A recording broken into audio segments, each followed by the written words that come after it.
ناظرین، stock Sweden سے عارف کسانہ کی جانب سے سلام قبول کیجیے۔ آج کل سویڈن میں سخت سردی پڑ رہی ہے اور یہاں اسٹاک میں آج درجہ حرارت -18 ڈگری سینٹی گریڈ تھا اور ہر طرف جو ہے وہ برف ہی برف ہے۔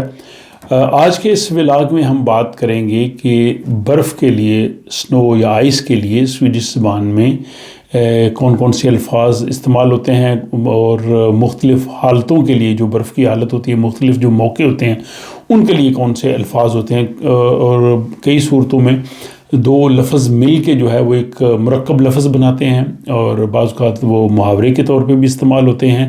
اس سے پہلے بھی آپ نے ایک ولاگ دیکھا تھا کہ جس میں جو اہم الفاظ ہیں جو روزمرہ کی زبان میں یہاں سویڈن میں استعمال ہوتے ہیں، جب وہ 2 یا 3 لفظ مل کے ایک الگ مفہوم دیتے ہیں تو اس کے حوالے سے بات کی تھی۔ اگر ہم سنو یا آئس کی بات کریں تو ہمارے ہاں جو اردو یا پنجابی یا ہندی زبان ہے اس میں صرف ہمارے پاس ایک ہی لفظ ہے، برف۔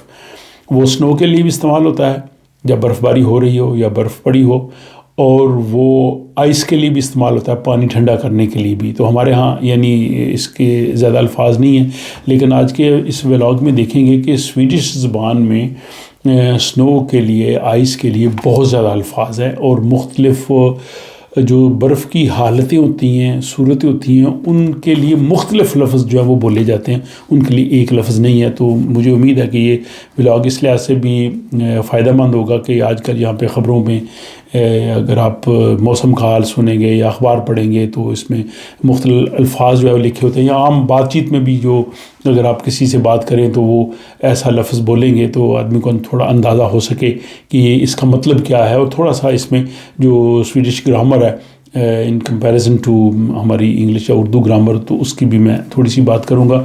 تو سب سے پہلے ہم یہ بات کرتے ہیں کہ یہ جو لفظ سنو ہے سویڈش میں، یہ نون کے طور پہ بھی استعمال ہوتا ہے، اسم کے طور پہ بھی، اور یہ ورب کے طور پہ بھی آتا ہے، یعنی فعل کے صورت میں بھی، اور پھر یہ جو جیسے انگلش میں سوفیکس پریفیکس ہوتا ہے جس کو اردو میں سابقہ اور لاحقہ کہتے ہیں، 2 لفظ مل کے ایک لفظ بناتے ہیں، اس کے طور پہ بھی استعمال ہوتا ہے۔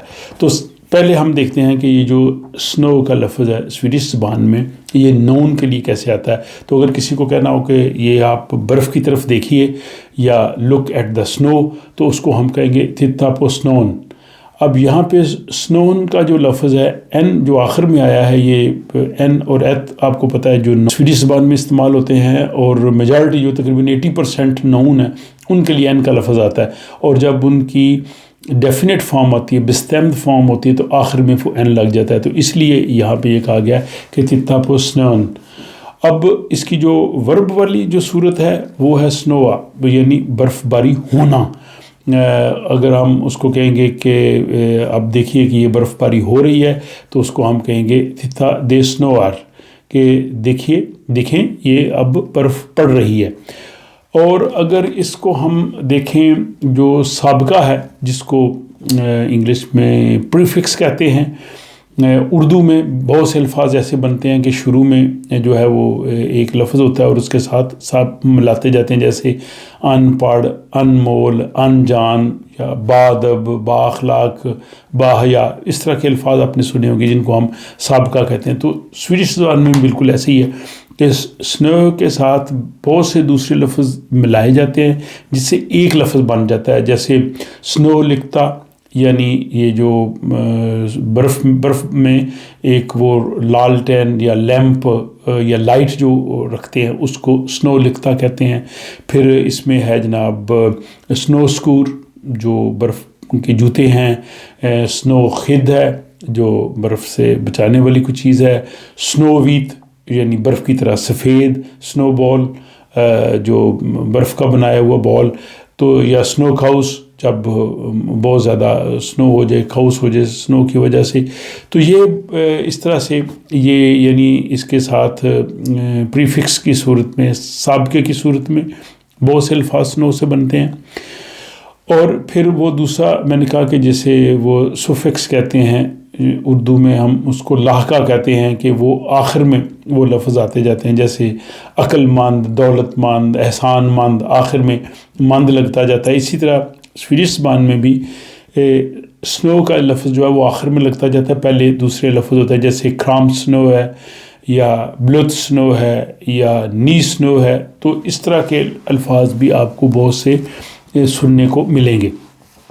اب اسی طرح کا ایک لفظ ہے، اس کو کہتے ہیں جی سنو سموکا، یعنی برف کا دھواں. جب کافی اچانک جو ہے وہ کافی برف باری شروع ہو جائے تو اس کو جو ہے وہ سنو سموکا کہتے ہیں. ویسے سموکا الگ سے بھی استعمال ہوتا ہے، جس کا مطلب ہوتا ہے کسی کو ہٹ کرنا، اور اس کو سنو سٹروم بھی کہہ سکتے ہیں، برفانی طوفان. ایک اور بڑا زبردست لفظ ہے جو آپ کو سننے میں شاید ملے، سنو موس، یعنی برفانی جھاگ کہہ لیں. یہ آپ کو آلو کے لیے بھی استعمال آپ نے سنا ہوگا، پتاتس موس، یعنی آلووں کو میش کر دینا. موس کا مطلب ہوتا ہے میش کرنا. یہاں پہ جو ہے سنو موس یہ ہوتا ہے کہ جب برف باری کے بعد گاڑیاں چلتی ہیں، لوگ رستوں سے چلتے ہیں، تو وہ جو برف ہوتی ہے وہ بھی پگھلی نہیں ہوتی، اور وہ مٹی کے ساتھ مکس اپ سی ہو کے اس کا رنگت جو ہے وہ تبدیل ہو جائے، ہلکی براؤنش سی ہو جائے، تو اس کو جو ہے وہ سنو موس کہتے ہیں. یہ مثال بڑی عجیب سی ہے، لیکن مجھے ایسے لگتا ہے کہ جیسے ہمارے ہاں وہ سوجی کا حلوہ بناتے ہیں اور اس کو جب بھونتے ہیں سوجی کو گھی میں، تو وہ جو پنجیری ٹائپ جی بنتی ہے نا، یہ برف مجھے اس طرح کی لگتی ہے. آپ کا کیا خیال، آپ بھی دیکھ کے بتائیے گا. اور اس کے بعد یہ جو سنو موس ہے یہ ایک محاورے کی زبان میں بھی استعمال ہوتا ہے. یہ بھی ہو سکتا ہے کئی جگہ آپ کو سننے کو ملے. اس کا مطلب ہوتا ہے کہ ایسا شخص جس نے صرف باتیں کرنی ہیں. یہ زیادہ تر سیاستدانوں کے لیے جو استعمال ہوتا ہے. پھر سنو سے ہی ایک اور لفظ بھی آپ کو سننے کو ملے گا، سنو سوریا، یعنی برف کا جو ہے وہ کیچڑ. جب وہ تھوڑا سا کیچڑ کی طرح ہو جائے تو پھر اس کو جو ہے وہ سنو سوریا کہتے ہیں.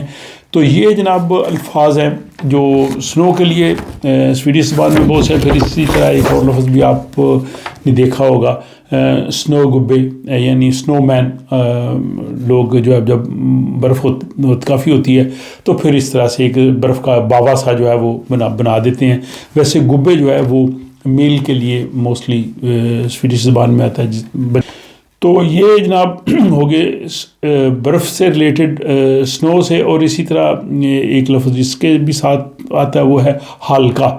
یہ بھی ناؤن کے طور پہ بھی استعمال ہوتا ہے، اسم کے طور پہ بھی اور ورب کے طور پہ بھی. اسم کے طور پہ ہوگا، ناؤن کے طور پہ پھسلن، اور اس کی بھی پھر جو ہے وہ ساتھ مختلف حالتوں کے لیے الگ الگ لفظ ہوں گے، جیسے سنو ہالکا، ایس ہالکا، سواٹ ہالکا، فروسٹ ہالکا. تو یہ جس طرح کی سچویشن ہوگی اس کے لیے یہ لفظ آ جاتا ہے. اور ورب کے صورت پہ بھی ہوتا ہے جو سلائیڈ یا پھسلن کے معنوں میں آتا ہے. اور جب اس کے بعد ہم تھوڑی سی بات کریں، ایک یہ تو ہوگی سنو جب یہ برف باری ہوتی ہے اس سے ریلیٹڈ. اور جو جب وہ برف بن جاتی ہے، جس کو ہم جیسے پانی ٹھنڈا کرنے کے لیے ہم برف اس میں ڈالتے ہیں، جس کو انگلش میں آئس کہتے ہیں، یہ سویڈش میں ایس کہتے ہیں. اور اس کے لیے بھی اس طرح سے کئی الفاظ ہیں، جیسے ایس بیت یعنی برف کا چھوٹا سا ٹکڑا، یا ایس ہاکی جو ہاکی کھیلتے ہیں یہاں پہ اس کو ایس ہاکی کہتے ہیں، کہ وہ نیچے جو گراؤنڈ ہوتا ہے وہ برف کا جو ہے وہ بنا ہوتا ہے. تو آج کے اس ولاگ میں وہ عام فہم الفاظ جو ہیں وہ میں نے آپ کے سامنے پیش کرنے کی کوشش کی ہے، ان کا قابلی جائزہ، اور پھر وہ مرکب الفاظ مل کے کس طرح سے ایک لفظ کا مفہوم ادا کرتے ہیں، اور تھوڑی سی ان کی جو گرامر ہے تاکہ ہمارے جو جاننے والے ہیں ان کو ان سے آگاہی ہو سکے. تو اس ولاگ کے بارے میں اپنی رائے کا ضرور اظہار کیجیے، کیونکہ آپ کی جو رائے ہے اس کی بنیاد پہ میں مستقبل میں اس میں مزید ولاگز بنا سکتا ہوں. اگر آپ کو یہ سلسلہ پسند آئے تو مجھے آپ کی رائے کا انتظار رہے گا. تو پھر ملتے ہیں کسی اگلے ولاگ میں.